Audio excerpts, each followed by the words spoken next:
El pasado 8 de octubre de 2025, el fútbol argentino recibió una de las noticias más tristes de los últimos tiempos. Se confirmaba el fallecimiento de Miguel Ángel Russo, jugador y entrenador que dejó una huella imborrable para todos los futboleros. Su velorio en la Bombonera tuvo la presencia de hinchas de casi todos los clubes.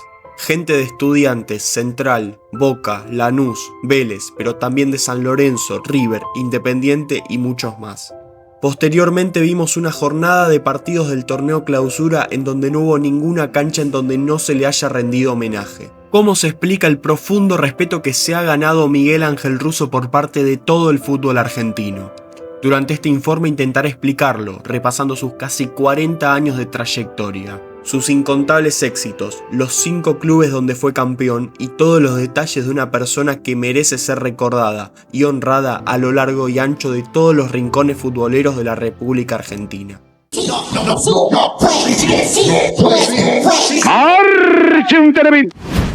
Miguel nació el 9 de abril de 1956 en Lanús, provincia de Buenos Aires. La vida le puso dificultades temprano. Tuvo que vivir sin la figura de su padre, que falleció cuando tenía 5 años.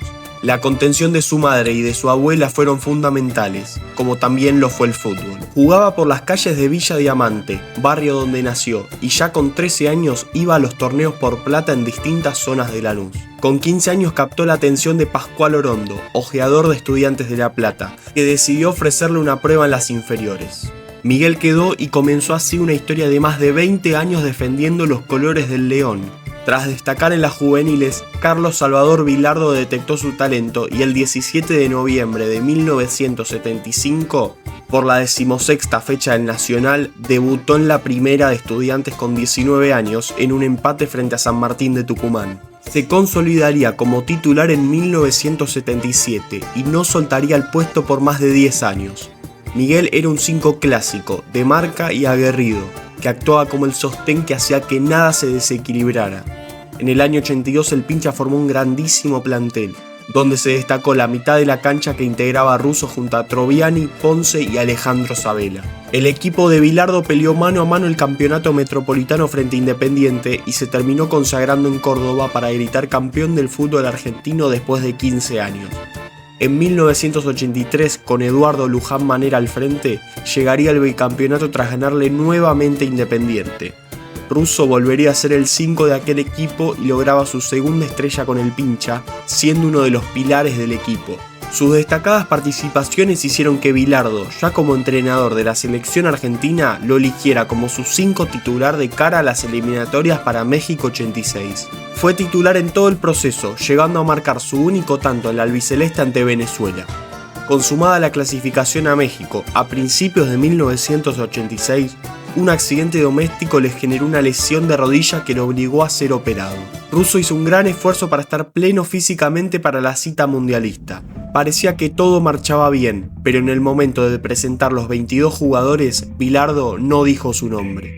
Fue un golpe durísimo que Miguel tardó en procesar, pero que le dejó una de sus mayores enseñanzas para lo que sería su carrera como entrenador. Fue en ese momento que, hablando con Vilardo sobre su no convocatoria, el narigón le dijo que cuando él sea técnico iba a entender la decisión que él tomó.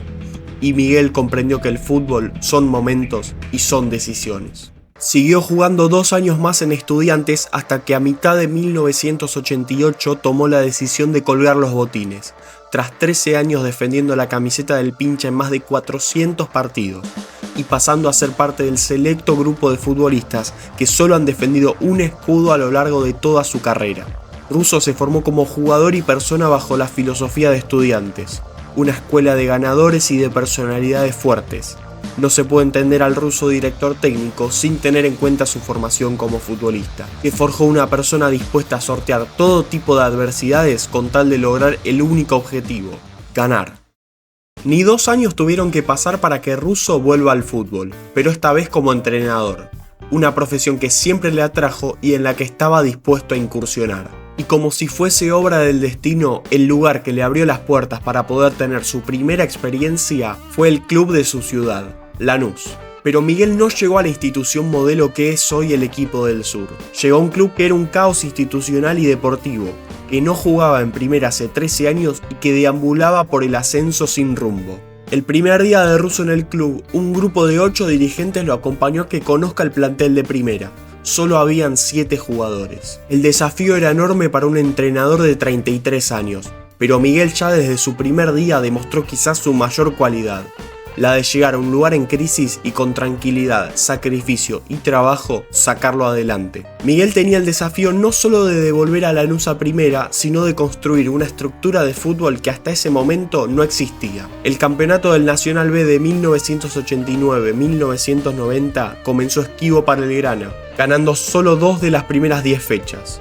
Russo, fiel a su estilo desde el comienzo, formó un equipo sólido abajo que aprovechaba las contras. La primera rueda lo tuvo a Lanús fuera de los puestos del reducido. Sería durante la segunda vuelta que Miguel enderezaría el rumbo y con un gran sprint final terminaría en el 5º lugar, clasificando al reducido por el segundo ascenso. En el mismo eliminaría a La Ferrer, Atlético Rafaela y Belgrano para plantarse en la final frente a Quilmes.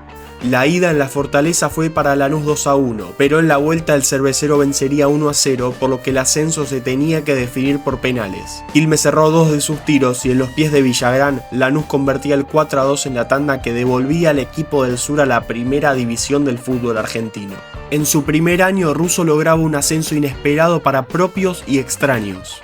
Por eso también Miguel tuvo bien claro que el regreso a primera no sería sencillo, y así fue. Lanús fue el peor equipo de la temporada 90-91 y regresó rápidamente a segunda división. Pero los dirigentes del Grana, a diferencia de lo que pasa en el 99% de los casos, sostuvo a Russo en el cargo. Miguel se mantuvo tranquilo a pesar del descenso. Sabía que el equipo ya estaba más curtido y que no tendría problemas en regresar rápido.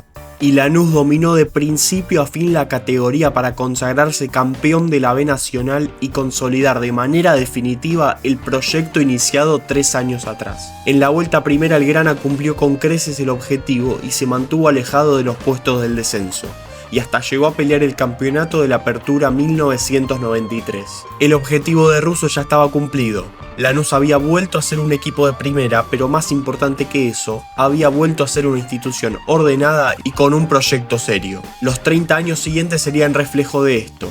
El Granate se mantiene a día de hoy en primera de manera ininterrumpida desde aquel ascenso del 92. Campeón 6 veces de torneos locales e internacionales, una de las mejores inferiores del país y uno de los clubes sociales más importantes de la provincia de Buenos Aires. Nada de todo esto hubiera sido posible sin Miguel Ángel Russo, que le inculcó al club sus valores ganadores de Estudiantes y no solo reacomodó al club, sino que lo desafió a no conformarse e ir siempre a por más. Es por eso que el cariño y agradecimiento del pueblo granate hacia Miguel será eterno. Fue clave para el club, el futuro, el presente y lo que va a seguir creciendo todavía. Algo nuevo, era algo, dar vuelta, un montón de páginas de historia. Partido contra Deportivo Maipú. Sí. ¿Cuál es el primer recuerdo que se te viene a la cabeza? La cantidad de gente que había.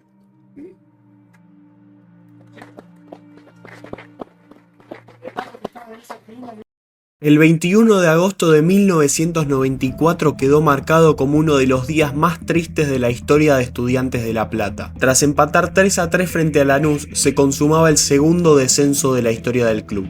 Atrás habían quedado los títulos locales de los 80 y la gloria internacional de finales y principios de los 60 y 70. El club volvía a la B tras 40 años y el futuro parecía desolador. Russo había dejado de ser el técnico de Lanús 2 meses antes. Al ver el descenso del club que lo formó, supo que tenía que hacer algo. Lo mismo pensaba Eduardo Luján Manera, gloria del Banco Pincha, campeón en el 83 como técnico, con Russo como su 5 titular. Manera llamó a Miguel y le propuso formar una dupla técnica que saque a Estudiantes del pozo. Miguel aceptó y junto a Eduardo volvió a su casa para poner orden. El plantel que había descendido estaba plagado de jóvenes del club que tenían un futuro enorme, pero no tenían un rumbo fijo. Russo y Manera decidieron confiar en los chicos del club y mantener esa base para el campeonato del Nacional B de 1994-95. Juan Sebastián Verón, Rubén Capria, Claudio París, el Vasco Asconzábal y un adolescente Martín Palermo. La juventud estaba, pero faltaban hombres de experiencia que los guíen. Para eso la llegada del Chocho Liop, entre otros, formaron un mix ideal de juventud y madurez. La campaña de Estudiantes en ese Nacional fue un paseo. 42 partidos jugados, 27 ganados, 11 empatados y solo 4 perdidos. 65 puntos totales que marcaron un récord de la categoría que perdura hasta el día de hoy. El título se logró 5 fechas antes tras vencer a Gimnasia y Tiro. Así, la tarea de dos hijos pródigos de la casa, uno dando una de sus últimas batallas como manera y otro que recién comenzaba a batallar, estaba completa. Russo lograba su tercer ascenso y segundo título del Nacional B, y le devolvía a Estudiantes lo que el club le había dado durante más de 400 partidos como jugador. Un acto de amor y de sentido de pertenencia propio de una persona formada bajo el ADN pincharrata. Una de las mejores cosas que me pasó es haber nacido y desarrollado mi parte futbolística en este club. Jugué con una sola camiseta que es esta, no jugué con otra. Eso tiene un valor más que sentimental, tiene un valor de un ADN propio, ¿no? Importantísimo para mí, ¿no? Tras el ascenso con Estudiantes, Russo decide tener su primera experiencia en el extranjero en Universidad de Chile. Su paso fue más que positivo, ya que llegó a unas semifinales de Libertadores donde quedó afuera con el River de Ramón Díaz. Para mitades de 1997 iniciaría una de las mayores historias de amor del fútbol argentino: Miguel Ángel Russo y Rosario Central. Miguel llegó al canalla tras el retiro de Ángel Tulio Zoff y agarró un buen plantel con el Negro Palma como figura destacada. La academia hizo un gran torneo de apertura, terminando en la tercera posición detrás de Boca y River. Pero sin dudas el momento más recordado y quizás el primer gran episodio de la historia de Russo con Central se dio el 23 de noviembre de 1997. Aquella tarde en el Gigante de Arroyito tuvo lugar el clásico entre Central y Newell's. El local arrancó ganando desde los 2 minutos con un gol del Polillita da Silva. A los 35 minutos el Chacho Codé ponía el segundo y 3 minutos después Newell's empezaba a perder los nervios. Dalla Libera se iba expulsado por una patada sin pelota. A los pocos minutos, 2 rojas más, Zamora en Newell's y da Silva en Central. Carracedo hacía el tercero con un golazo y el Gigante ya era una fiesta. Ya en el segundo tiempo Saldaña atendía a Coudet y se ganaba la segunda tarjeta. Carbonari con una bomba desde afuera ponía el cuarto y París metió un pisotón sin pelota para dejar a la Lepra con 7. Acto seguido, José Herrera caía al piso con una aparente lesión. Newell's casualmente había hecho sus 2 últimos cambios en la jugada anterior, por lo que el uruguayo no podía ser reemplazado. Como la regla indica, con 6 jugadores no se podía seguir. El árbitro dio por terminado el encuentro concretando el recordado clásico del abandono. Russo habla con la televisión mostrando su alegría y deja una imagen icónica revoleando su saco. Su vínculo con Central desde aquel día no fue el mismo. A mediados de 1998 el irregular torneo del canalla hizo que Miguel diera un paso al costado. Tuvo pasos por España, Colón, un segundo ciclo de Lanús, Los Andes y Morelia de México, sin grandes luces. Hacia fines del 2002, César Luis Menotti renunció como DT de Central, que se encontraba en una situación muy comprometida con el promedio, tras 2 años de pésimas campañas. La dirigencia canalla decidió llamar a Miguel para enderezar el rumbo, y lo hizo con creces.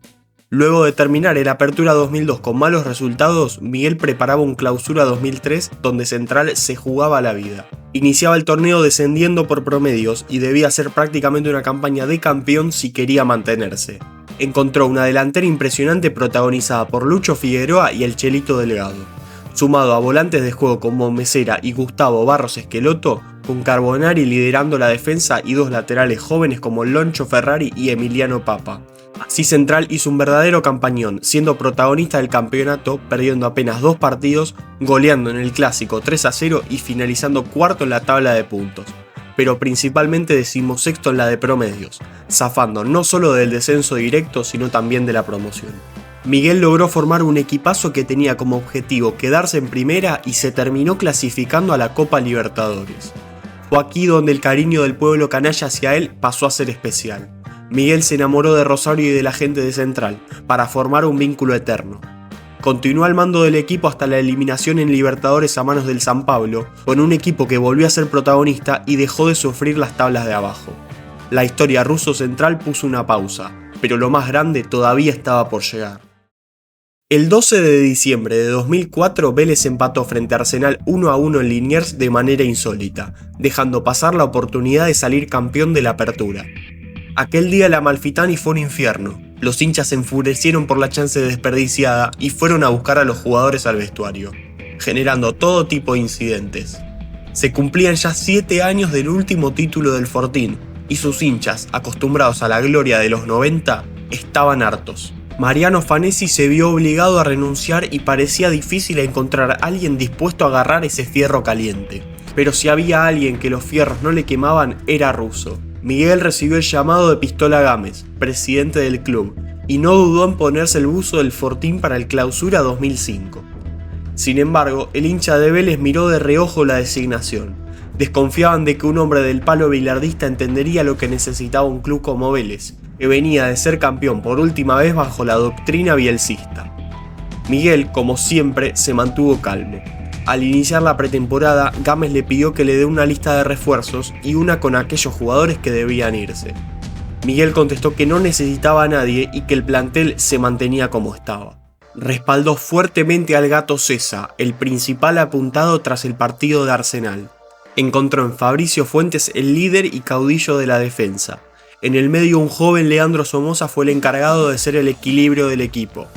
El Tano Gracián fue ese enganche que marcaba la diferencia que Miguel siempre quería tener.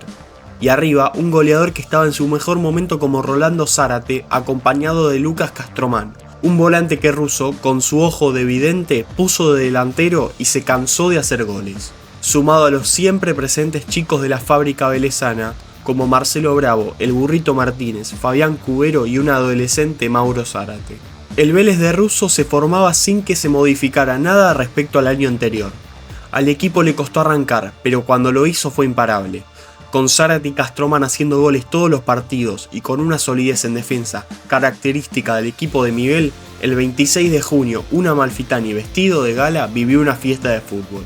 La goleada 3-0 a Estudiantes consagró a la B Azulada como campeón del fútbol argentino tras 7 años. Y Miguel lograba su primer título en primera división. Aquel Vélez de Russo lo consolidó como un entrenador respetado y reconocido en todo el fútbol argentino. Ya eran 4 los clubes donde había tenido éxito luego de agarrarlos en situaciones turbulentas y enderezarlos de forma admirable. Logró cambiar la resistencia del exigente hincha de Vélez y terminó haciendo que tengan que colgar una bandera pidiéndole perdón.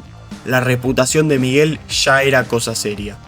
Russo continuó al frente de Vélez durante el año 2006, donde el sueño de la Libertadores se le volvería a escapar en cuartos de final. En otro punto de la ciudad de Buenos Aires, el Club Atlético Boca Juniors vivía un año catastrófico. El increíble campeonato que se le escapó en el Apertura 2006, donde tenía la chance de ser tricampeón, caló hondo en el club de la Ribera. La Volpe se tuvo que ir y el Ceneice encaraba un 2007 que lo tenía con la mandíbula floja. La dirigencia encabezada por Mauricio Macri escuchó la recomendación de Maradona, por ese entonces involucrado en el fútbol del club. Russo debía ser el entrenador de Boca. La llamada de Macri lo dejó a Miguel en una situación muy comprometida. Tenía contrato vigente con Vélez hasta junio de 2007, pero él sabía que el tren de Boca iba a pasar una sola vez, por lo que tomó la decisión de renunciar en el Fortín para comenzar el desafío más grande de su carrera. Adentro de Bransen 805 el clima era áspero, y lo único que podía apagar ese incendio era conseguir la 6ª Copa Libertadores. Pero para eso Russo debía formar un equipo a un grupo de figuras y egos que hacían de la convivencia algo complicado. Palermo, Barros Esqueloto, el Negro Ibarra, referentes del plantel, pero difíciles de tratar. Inició su ciclo en Boca perdiendo el clásico con River en Mar del Plata. Esa misma noche habló con Macri y le dijo que esto solo se solucionaba de una manera: Juan Román Riquelme debía volver al club. El presidente llamó y tras 5 años en España, Román volvía a vestir la azul y oro, y Russo tenía a su líder de cara a la Copa. El camino en la Libertadores no fue fácil. El equipo fue de menos a más, clasificando con lo justo en la última fecha de la fase de grupos. En octavos, la serie del morbo, Vélez Boca. Russo y la Volpe, los técnicos, pero intercambiando los equipos con respecto al 2006.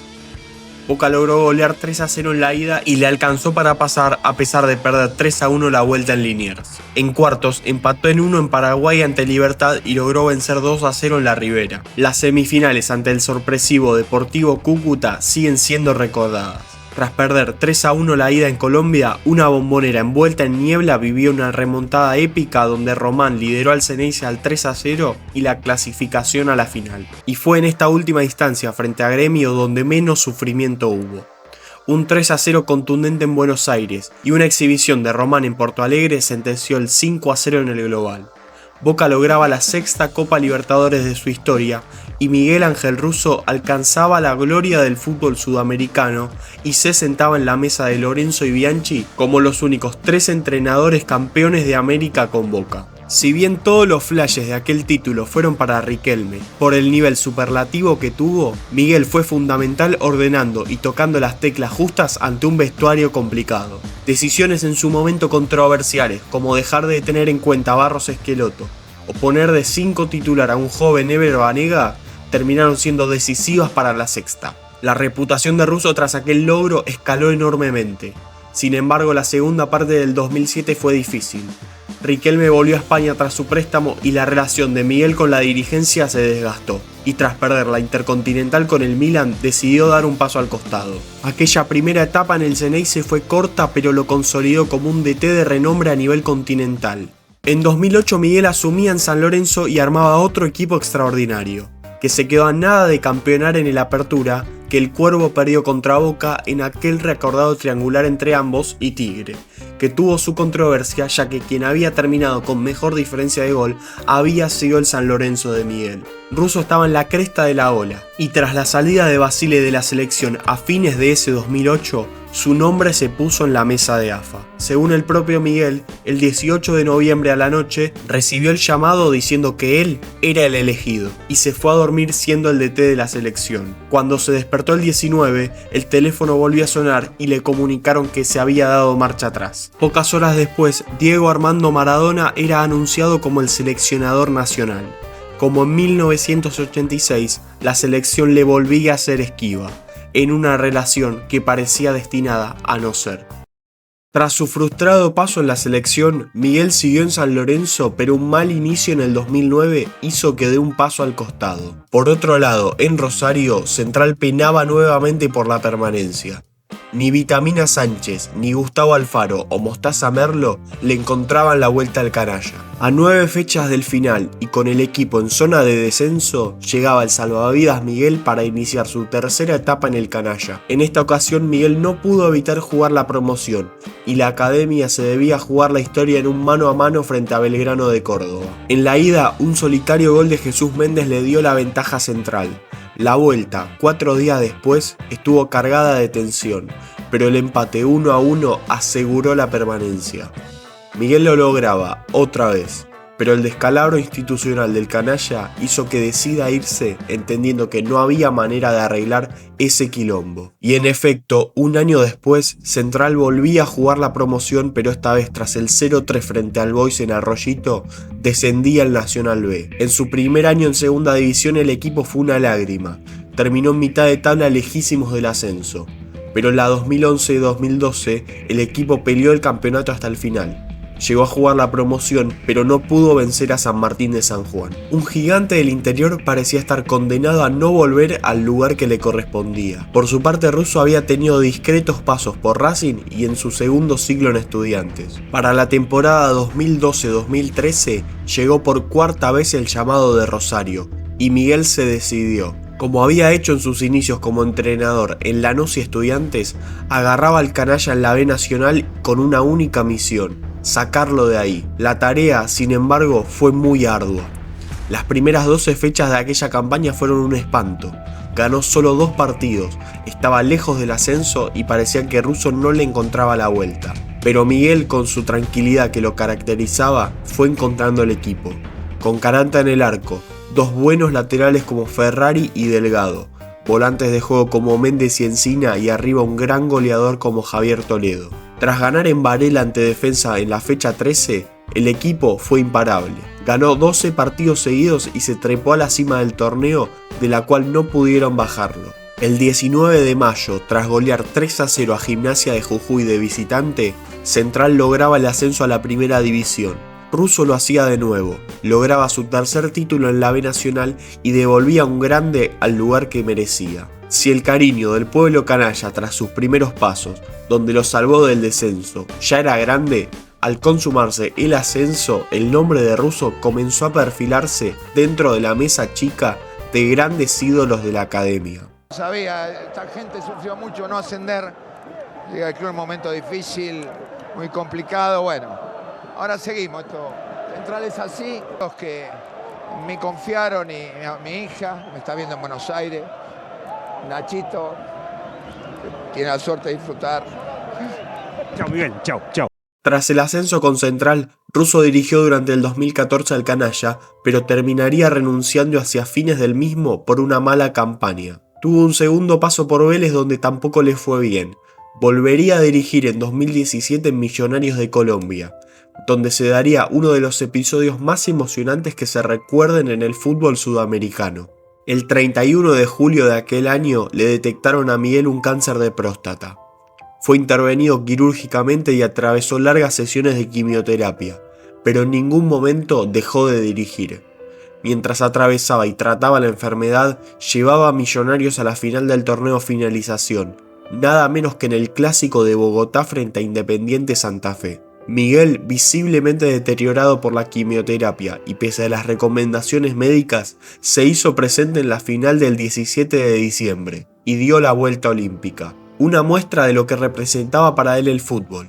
Era su motor, su motivación para seguir en el día a día a pesar de que su vida estaba en juego. La conferencia post-campeonato dejó una frase para la posteridad: todo se cura con amor. Al grupo oncológico de la clínica El Country, que me dieron mucho amor, y esto se cura con amor, nada más. Así que a todos ellos, muchas gracias.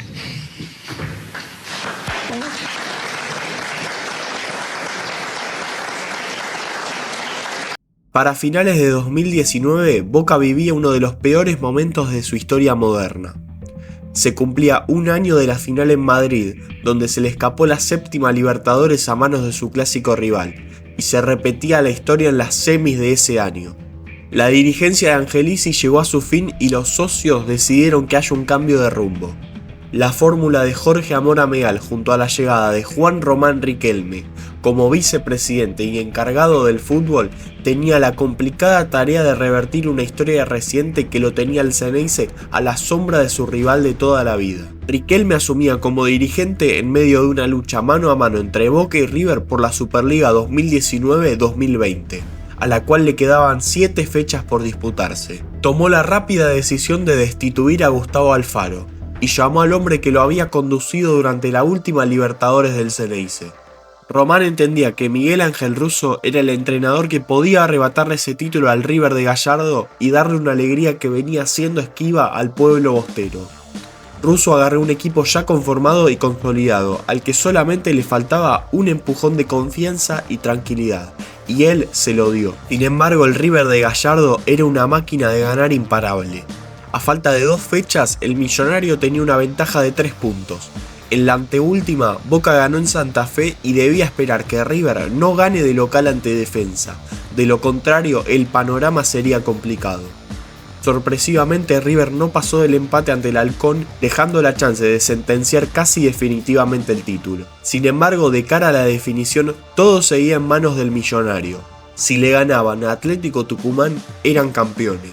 Boca por su parte recibía a Gimnasia en una jornada especial porque también marcaba el regreso de Maradona al templo, pero como DT del Lobo. La última fecha comenzó y a los 18 minutos Atlético le pegaba un golpazo a River y se ponía 1-0. Boca con un gol era campeón, pero ese tanto no llegaba. A los 26 minutos del segundo tiempo, con River que empataba 1-1 y Boca que seguía 0-0, quien hacía un gol se aseguraba el título. Y apareció la figura de Carlos Tevez para pegarle desde afuera del área y hacer estallar a la Bombonera.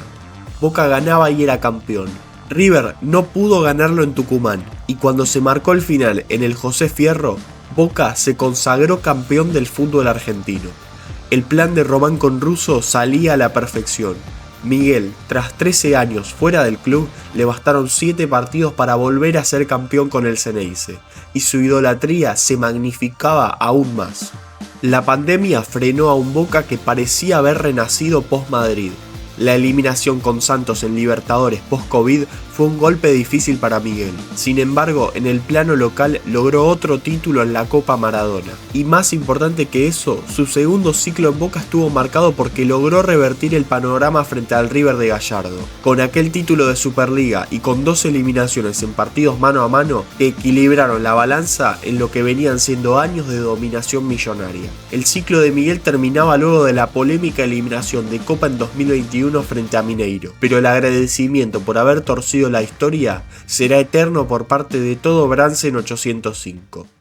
Tras un mal 2022 y con una nueva amenaza de descenso, los caminos de Russo y Central se reencontraban por quinta vez de cara al 2023. En la primera parte del año, Miguel reacomodó las piezas y obtuvo un valioso 8º puesto en la liga profesional. De cara al segundo semestre, con el ojo puesto en la Copa de la Liga, formaría un equipo sólido de atrás hacia adelante, con Fatura Brown siendo el capitán y dueño del arco. Una dupla central impasable como Quintana y Facundo Mayo. En la mitad de la cancha, Nacho Malcorra fue el líder futbolístico. Y desde Colombia, Miguel trajo un tal Hamilton Campas que desde los costados desequilibraba a todos. Sin embargo, la fase regular del canalla no tuvo muchas luces, llegando a la última fecha frente a Arsenal teniendo que ganar y esperar otros resultados para meterse dentro de los playoffs. Tras la victoria 2-1 en el Viaducto y que se dieran los resultados, Central se metía dentro de los 8 mejores y soñaba con el título. En cuartos, un 0-0 y una definición por penales infartante frente a Racing ponía al equipo de Miguel en semifinales. El rival era el River de Michelis y tras un nuevo empate en 0, Fatura se transformó en el héroe de la tanda para poner al canalla en la final. En Santiago del Estero, Russo sabía que era su oportunidad de culminar su obra con Central. El golazo de Maxi Lovera desató la locura en el Madre de Ciudades. Rosario Central se consagraba campeón de la Copa de la Liga. Miguel, ahora sí, se subía al Olimpo canalla como una gloria eterna. Russo no tenía nada que ver con Central y la ciudad de Rosario, pero desde aquel primer encuentro en 1997 hubo una relación de amor entre ambos que perdurará para siempre. Todo lo que podría haber hecho Russo para Central lo logró. Además del título, del ascenso y de las salvaciones, no perdió nunca frente a Newell's. Hizo que mientras él esté al mando, la ciudad se tiña de azul y amarillo. El legado de Miguel con Rosario Central será recordado de acá a la eternidad. Tras el título con Central, Russo comenzó el 2024 al frente del canalla. Luego de la eliminación de Copa Libertadores y por problemas de salud, decidió culminar su 5º ciclo en la academia. Desde aquel episodio en Colombia, Miguel transitaba el día a día tratando su enfermedad, sabiendo que el deterioro sería cada vez mayor. Sin embargo, como lo dijo en incontables ocasiones, no podía vivir sin ver correr una pelota.